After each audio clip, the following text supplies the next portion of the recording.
Assalamualaikum warahmatullahi wabarakatuh. Nama saya Badratunisa, NIM saya 19020490. Saya dari Unit 2. Di Bab sini 2 saya akan yaitu menjelaskan statistik tentang Maxwell-Boltzmann. Bab ini membahas tentang perumusan statistik Maxwell-Boltzmann, yaitu untuk assembly yang mengandung sistem atau partikel klasik. Contoh partikel klasik adalah atom atau molekul-molekul gas. Nah, untuk sistem klasik seperti atom gas, perbedaan energi dua tingkat berdekatan mendekati nol, atau epsilon I tambah 1 dikurang epsilon I menjadi 0.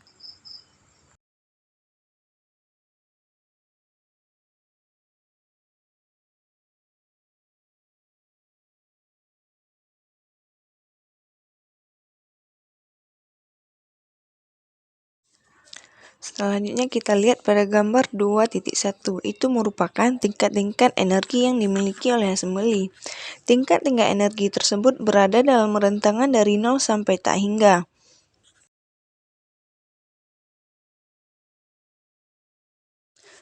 Untuk selanjutnya kita lihat pada gambar 2.2, itu merupakan kelompok-kelompok energi dalam sebuah assembly. Tiap kelompok energi memiliki jangkauan yang cukup kecil, yaitu yang pertama, kelompok pertama memiliki jangkauan energi 0 sampai d epsilon. Kelompok kedua memiliki jangkauan energi dE sampai 2 d epsilon. Kelompok ketiga memiliki jangkauan energi 2 d epsilon sampai 3 d epsilon dan sampai dengan kelompok ke S, yaitu S kurang 1 d epsilon sampai S d epsilon. Satu kelompok energi mengandung sejumlah keadaan energi. Nah, jumlah energi yang mengandung itu boleh berbeda dan boleh pun sama. Misalkan jumlah keadaan energi pada tiap-tiap kelompok tersebut sebagai berikut, yaitu jumlah keadaan pada kelompok pertama G1, pada keadaan kelompok kedua G2, keadaan pada kelompok ketiga G3, sampai dengan jumlah keadaan pada kelompok ke S yaitu GS, dan jumlah keadaan pada kelompok ke N yaitu adalah GN.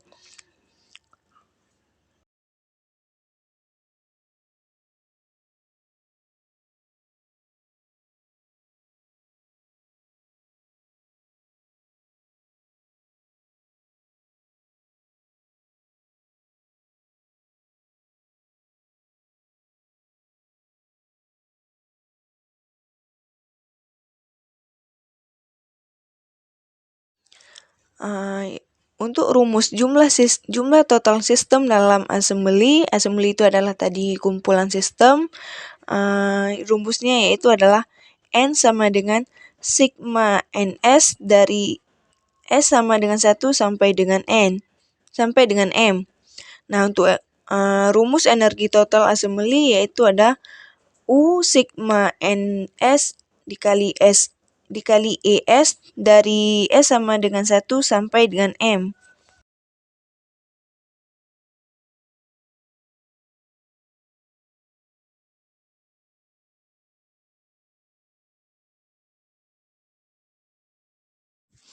Untuk selanjutnya kita akan menentukan jumlah cara penyusunan sistem yang tersebar pada tingkat energi yang kita bahas sebelumnya. Nah, yang pertama yaitu adalah membawa N buah sistem ke dalam assembly. Di sini untuk menentukan cara tersebut ada beberapa tahap, yaitu ada 5 tahap. Nah, untuk yang terakhir, dengan demikian jumlah total cara membawa masuk N buah sistem ke dalam assembly adalah N dikali N dikurang 1 dikali N kurang 2 dikali N titik-titik atau seterusnya sampai dengan 2 dikali 1 sama dengan N 1 faktorial. Nah, bisa kita lihat dari gambar 23, yaitu cara membawa N sistem dari luar, bisa kita lihat dari gambar 2.3, yaitu cara membawa N sistem di luar masuk ke dalam assembly.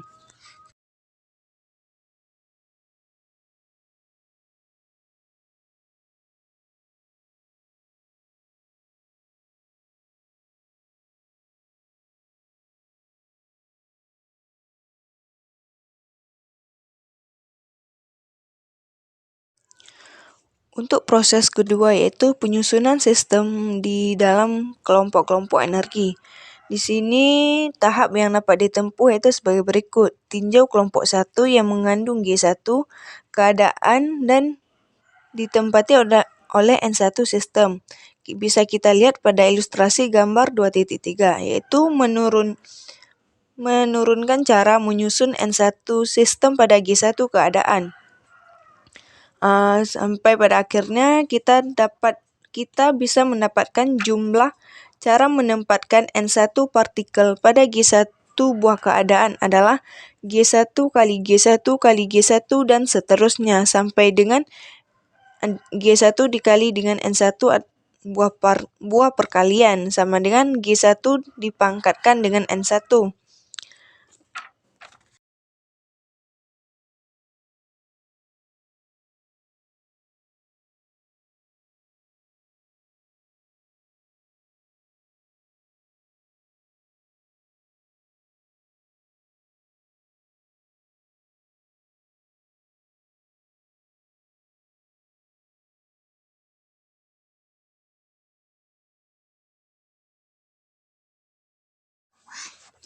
Untuk selanjutnya itu adalah konfigurasi dengan probabilitas maksimum.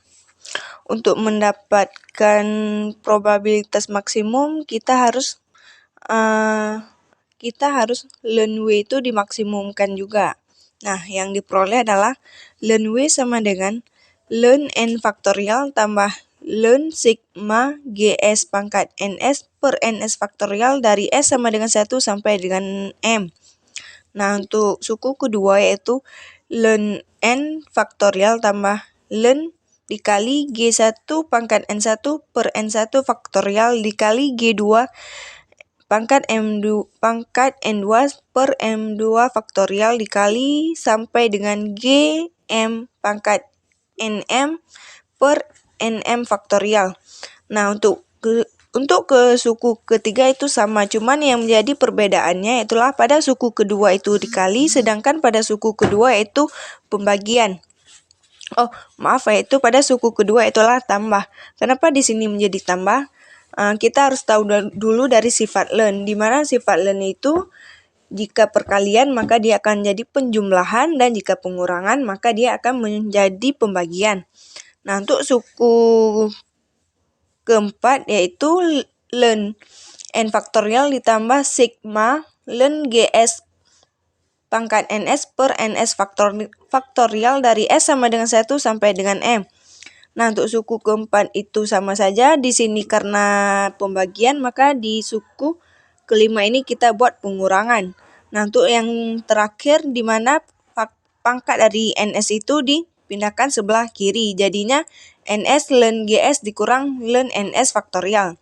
Nah, itu merupakan persamaan dari 2.6.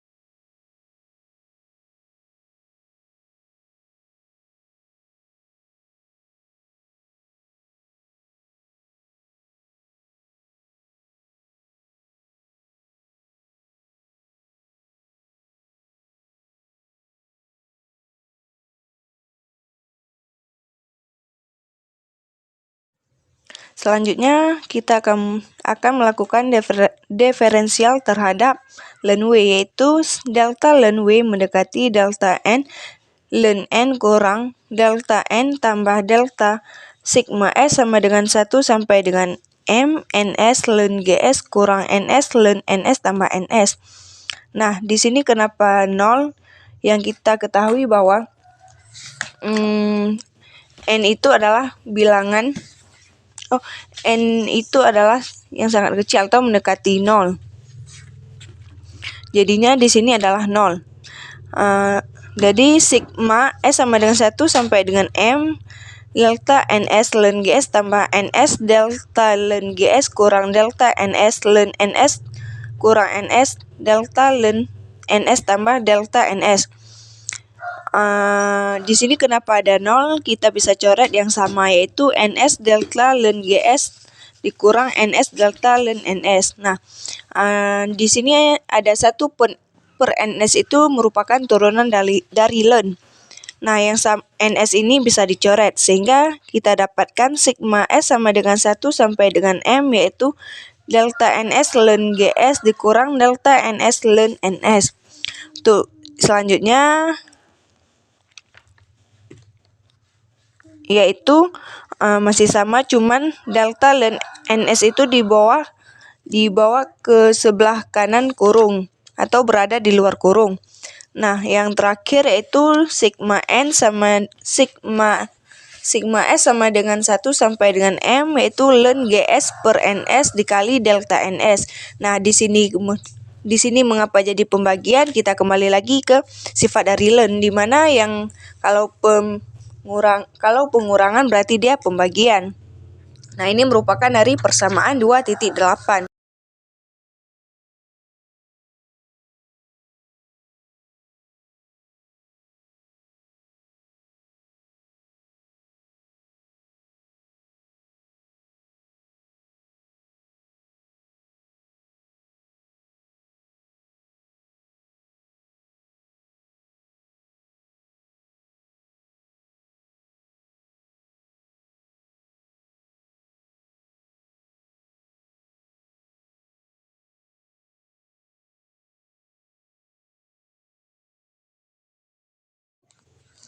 Nah, untuk persamaan 2.11 itu merupakan fungsi distribusi Maxwell. Jadi, konfigurasi yang memiliki peluang kemunculan paling besar adalah yang memiliki jumlah sistem pada setiap kelompok yang memenuhi persamaan 2.1.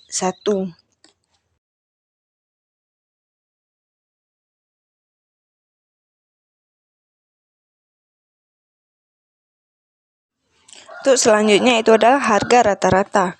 Tiap konfigurasi memiliki peluang kemunculan yang berbeda-beda. Seperti sistem menempati kelompok energi pertama, sedangkan kelompok lainnya kosong. Artinya tiap energi bisa kosong ataupun berisi. Untuk persamaannya bisa kita lihat di persamaan 2.12.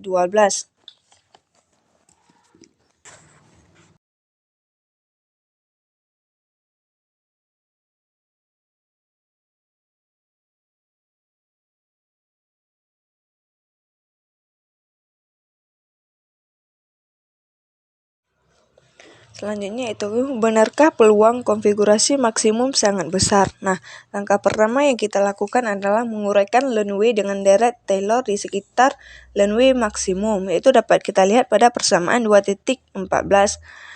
Selanjutnya, karena W hanya fungsi variabel N saja, maka akan diuraikan lagi, yaitu persamaannya pada 2.15, di mana delta SQ sama dengan DNS per DNQ, di mana S sama dengan Q1 dan S tidak sama dengan Q1. Dengan demikian kita dapatkan bentuk aproksimasi pendekatan ln W, yaitu pada persamaan 2.19. Nah, pada titik maksimum dapat ditulis menjadi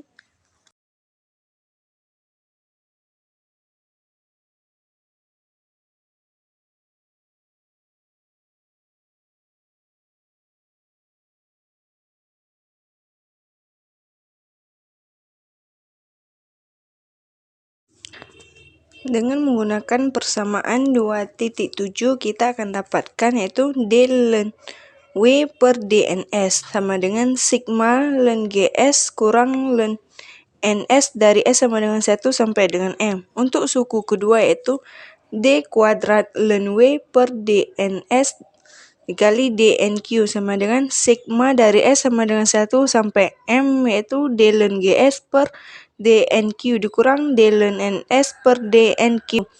Untuk suku ketiga yaitu sigma S sama dengan 1 sampai dengan M, yaitu dikali 0 kurang 1 per NS kali DNS per DNQ. Nah, 1 per NS itu didapat turunan dari ln.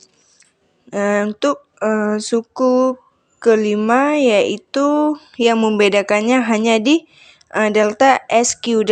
Delta SQ itu didapatkan bisa kita lihat dari gambar yang di samping. Atau untuk persamaan 2.9 yaitu D kuadrat ln W per DNS. DNS sama dengan D kuadrat ln W per DNS kuadrat sama dengan min 1 per NS. Itu merupakan persamaan dari 2.19.